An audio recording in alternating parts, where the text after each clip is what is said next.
मैं पद्मनाभ मंदिर बोल रहा हूँ। मैं कितना भाग्यवान हूँ कि मेरे यहाँ स्वयं श्री हरि विष्णु शेषनाग सैया पर विराजमान हैं और मैं उनके चरण कदमों की धूल हमेशा से वर्षों, शताब्दियों और सदियों से अपने मंदिर में सजाए बैठा हूँ। मैं अपने इतिहास को बताऊं उससे पहले मैं अपने बारे में मौजूद तथ्य और जानकारी देता हूँ। मैं पद्मनाभ स्वामी मंदिर के नाम से विश्वविख्यात भारत के केरल राज्य के तिरुवनंतपुरम में भगवान विष्णु का प्रसिद्ध हिंदू मंदिर हूँ। मान्यता है कि मेरे इस मंदिर परिसर को 6वीं शताब्दी में त्रावणकोर के राजाओं ने बनवाया था और इस बात का जिक्र 9वीं शताब्दी में लिखे गए कुछ हिंदू ग्रंथों में आता है। मेरे इस मंदिर के नीचे 6 तहखाने हैं। वहीं ऐसा माना जाता है कि त्रावणकोर के राजाओं ने अपनी अथाह धन एवं संपत्ति को भगवान विष्णु को भेंट करने के लिए 6 तहखानों का निर्माण करके इसमें रख दिया था। 2011 में पुलिस अधिकारी खतरनाक हथियारों के साथ मेरे इस मंदिर परिसर के बाहर तैनात हो गए और फिर सर्वोच्च न्यायालय के आदेशानुसार मेरे मंदिर परिसर में मौजूद तहखानों को खोलने की कार्यवाही शुरू की गई। हर गुप्त तहखाने के पीछे सोने की मूर्तियां, आभूषण, कई देशों के सोने और चांदी के सिक्के मिलते गए और वो आगे बढ़ते गए। एक से दूसरा, दूसरे से तीसरा और फिर तीसरे से चौथा और चौथे से 5वां दरवाजा तक खोल दिया गया और मैं चुपचाप इस प्रक्रिया को देखता गया। लेकिन जब पहुंचे वो आखिरी दरवाजे के समीप जिसका नाम दिया गया चैम्बर बी, लेकिन शुरुआत में उसे मौजूदा टीम खोलने में असमर्थ रही। उसके बाद टीम ने उस दरवाजे की गहन जांच की तो पाया कि वहां पर कुल 3 दरवाजे थे। पहला लोहे का दरवाजा और उसके अंदर एक लकड़ी का दरवाजा था और उसके तुरंत बाद एक और मजबूत लोहे का दरवाजा था। अंत वाले लोहे के दरवाजे की मजबूती मेरे पूरे मंदिर परिसर में सबसे मजबूत थी, जिसका कोई ताला भी नहीं था।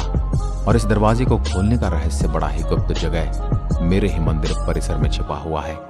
इस दरवाजे के ऊपर 2 विशाल नाग बने हुए हैं। उन नागों को देखकर अधिकारियों के रोंगटे उड़ गए और अधिकारियों ने इसका कारण ये बताया कि हम दरवाजे को तोड़ना नहीं चाहते, इसलिए काम रोक दिया गया है। 17 जुलाई 2011 को पहले 3 तहखानों को खोलने के बाद ही टीपी सुंदर राजन, जिन्होंने इन दरवाजों को खोलने की याचिका दायर की थी, पहले बीमार पड़े और फिर उनकी मौत हो गई।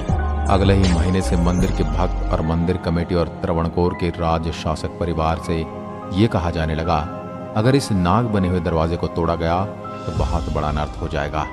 ये मान्यता है कि इस नाग के बने हुए बड़े लोहे के दरवाजों को नाग बंधन नामक मंत्र से बंद किया गया है, इसलिए इसको कोई सबसे बड़े विष्णु भगवान के भक्त हों वही इन मंत्रोच्चारण के माध्यम से इसे खोल सकते हैं।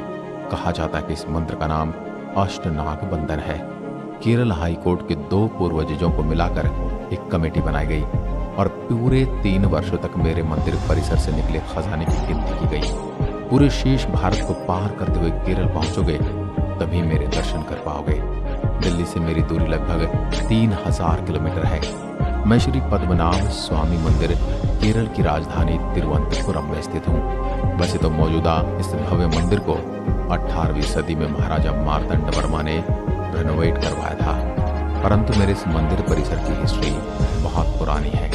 एक बार बिल्व मंगलम अपने दिनचर्या के अनुसार सालिग्राम पत्थर की पूजा कर रहे थे। वे हर दिन सालिग्राम पत्थर की पूजा किया करते थे और श्री नारायण विष्णु भगवान के दर्शन करने के लिए आंख बंद करके हमेशा भक्ति में लीन रहते थे। परंतु हर दिन तपस्या करते समय एक छोटा सा बच्चा उन्हें परेशान करता रहता था। एक दिन स्वामी जी को बड़ा क्रोध आया और उन्होंने उस बच्चे को पकड़ लिया।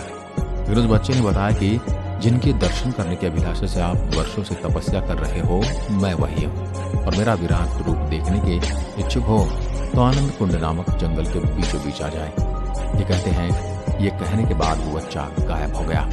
अब वो महात्मा जंगलों में इधर उधर खोज करने लगे, लेकिन उनको एक छोटी बस्ती मिली। वहां पर एक माँ अपने बच्चे को चुप कराने के लिए अनंत काड़ू नामक जंगल में छोड़ आने की बात कह रही थी। फिर वो महात्मा उस महिला से अनंत काड़ू नामक जंगल का रास्ता पूछने लगे। फिर बहुत मेहनत करने के बाद एक महुआ के पेड़ के नीचे पहुंचे, जो उनके वहां पहुंचते ही महुआ का पेड़ बीच में से फटकर गिर पड़ा और फिर वहां पर श्री हरिनारायण विष्णु भगवान के साक्षात दर्शन हो गए।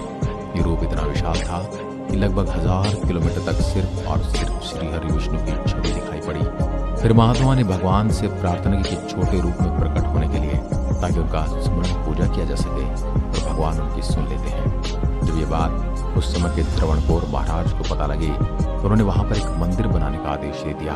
और ऐसा माना जाता है कि आज भी शीशनाग पर विराजे प्रभु हरिनारायण मेरे परिसर के गर्भगृह में विराजमान है और उनकी उस मूर्ति के अंदर महुआ वाले पेड़ को भर के रखा है। आगे चलकर महाराजा मार्तंड वर्मा इसी मंदिर के मेरे विशाल परिसर को रेनोवेट कराते हैं और मेरे मंदिर के बहुत पास में अरबियन सी की सीमाएं लगती हैं। इस समुद्र तट पर साल में 2 बार स्वामी पद्मनाभ जी को स्नान कराया जाता है। मेरे इस विशाल परिसर की नक्काशीदार कारीगरी देखकर आप मोहित हो जाएंगे। तमिल ध्रुवियन की पद्धति से बना मेरा विशाल परिसर बहुत सुंदर और लुभावना है। त्रवणकोर के राजाओं का राज तिलक करने का कार्यक्रम बाकी घरानों से थोड़ा अलग है। वहां पर राजा का बेटा राजा नहीं बनता। यहाँ की रानी राजा की पत्नी नहीं बल्कि राजा की बहन यानी कि राजा की सिस्टर रानी कहलाती है और इसके आगे के राजा उसी बहन की संतान को बनाया जाता है। इसी पद्धति से एक बार बने महाराजा मार्तंड वर्मा, उन्होंने पूरे साम्राज्य को भगवान पद्मनाभ स्वामी मंदिर के चरणों में भेंट कर दिया और वो स्वामी के भक्त बन गए और उन्होंने ये घोषणा कर दी कि भगवान हरि के दास के रूप में शासन व्यवस्था को संभालेंगे। इसके बाद जितने भी राजा हैं सबने महाराजा मार्तंड का सम्मान रखते हुए हरिनारायण जी के दास के रूप में ही शासन संभाला। फिर इंदिरा गांधी के रॉयल फैमिली द्वारा भत्ता हटाने के समय से विवाद शुरू हो गया और उसी के साथ केरल हाई कोर्ट ने 2011 में रॉयल फैमिली के राइट्स को खत्म कर दिया। लेकिन 2011 में सुप्रीम कोर्ट के केरल हाई कोर्ट के उस जजमेंट के ऊपर स्टे लगा दिया गया।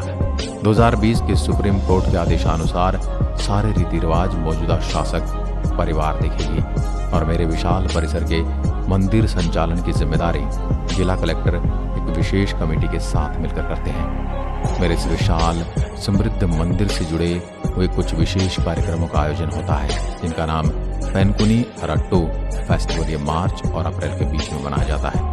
वहीं अल्पाशी अरट्टू त्योहार अक्टूबर से नवंबर के बीच में मनाया जाता है। मैं पद्मनाभ स्वामी मंदिर द्रविड़म केरल की मिश्रित शैली में निर्मित एक तरफ सुंदर समुद्र तट और दूसरी ओर पश्चिम घाट में पहाड़ियों के मध्य स्थित हूँ। मेरे इस भव्य मंदिर परिसर में जो बहुत विशाल आकार दिया है उसकी ऊंचाई 7 मंजिल है।